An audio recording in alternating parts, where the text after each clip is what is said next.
سفر مریم کی سب سے بڑی آرزو تھی۔ وہ حج کرنا چاہتی تھی۔ ویسے تو مریم ہمارے گھر کی مالک ہی تھی، مگر پتہ نہیں کب سے تنخواہ لے رہی تھی۔ ابا بتاتے ہیں کہ وہ جب اسکول میں ملازم ہوئے تو انہوں نے اپنی پہلی تنخواہ مریم کے قدموں میں لا رکھی۔ مریم پھول کی طرح کھل اٹھیں۔ اپنی گاڑے کی چادر سے انہوں نے ایک چونی کھول کر ملازمہ کو دی کہ جا بھاگ کر بازار سے جلیبیاں لا۔ مریم نے خود ان جلیبیوں پر کلمہ شریف پڑھا اور تنخواہ اور جلیبیاں اٹھا کر بڑے غرور کے ساتھ دادا میاں کے سامنے رکھ دیں۔ بڑے میاں جی مبارکی ہو، دولہے میاں کی تنخواہ ملی ہے۔ پھر اس تنخواہ میں سے وہ اپنی بھی تنخواہ لینے گئیں، جو پتہ نہیں انہوں نے 1 روپیہ مقرر کی تھی یا 2 روپے۔ مریم کا خرچ کچھ نہیں تھا۔ باسودے میں ان کے مرحوم شوہر کی تھوڑی سی زمین تھی جو ممدو کے گزارے کے لیے بہت تھی، اور بکریاں تھیں جن کی دیکھ بھال ممدو کرتا۔ بڑا لڑکا شتاب خان ریلوائی میں چوکیدار تھا اور مزے کرتا تھا۔ برسوں کسی کو پتہ نہ چلا کہ مریم اپنی تنخواہوں کا کیا کرتی ہیں۔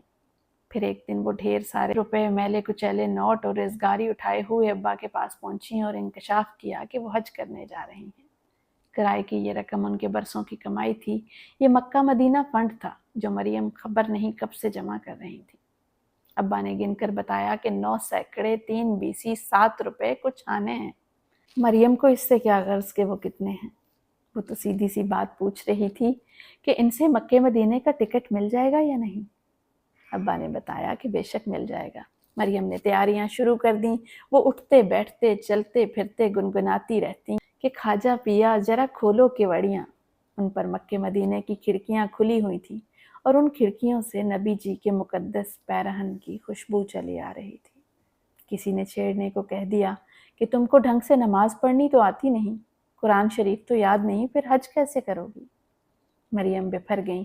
رے مسلمان کی بٹیا، مسلمان کی جورو ہوں، نماز پڑھنا کاہے نہیں آتی؟ رے کلمہ شریف سن لے، چاروں کل سن لے، اور کیا چاہیے تیرے کو؟ ہاں اور کیا چاہیے تیرے کو؟ پھر ان کے دل میں تو نبی جی کے پیار کا چمن بھی کھلا ہوا تھا کہ یہی بہت تھا۔ مگر ایک دن شتاب خان کا خط آیا کہ ممتو کی حالت خراب ہے، بکریاں بیچ باچ کے علاج معالجہ کرایا، زمین گروی رکھتی، بالکل پیسے نہیں، صورت دیکھنا چاہتی ہے تو خط کو تار سمجھنا۔ مریم کی آنکھوں میں مکہ مدینہ دھندلا گیا۔ انہوں نے 9 سینکڑے 3 بیسی 7 روپے چادر میں باندھے اور روتی پیٹتی باسودے کی بس میں جا بیٹھی۔ ابا ساتھ جانا چاہتے تھے، انہیں سختی سے منع کر دیا۔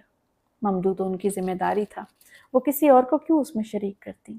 مریم کا ایک بڑا صفاق اصول تھا، انہوں نے باسودے خیریت سے پہنچنے کا خط تو لکھا پر ممدو کے بارے میں ایک لفظ نہیں لکھا۔ مہینے گزر گئے، کسی نے بتایا کہ وہ ممدو کو علاج کے لیے اندور لے گئی ہیں۔ پھر پتہ چلا کہ بمبئی میں سابو صدیق کے سرائے میں نظر آئیں۔ پھر پتہ چلا کہ ممدو مر گیا۔ پھر ایک دن لٹی لٹائی مریم گھر لوٹ آئیں۔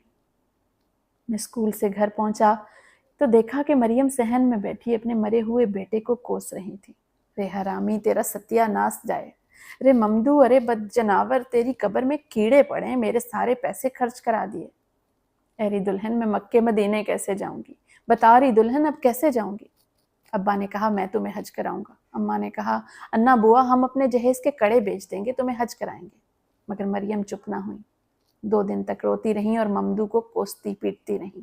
لوگوں نے سمجھایا کہ آخر دولہے میاں بھی تمہارا ہی بیٹا ہے، اگر حج کرواتا ہے تو ٹھیک ہے، مان کیوں نہیں جاتی؟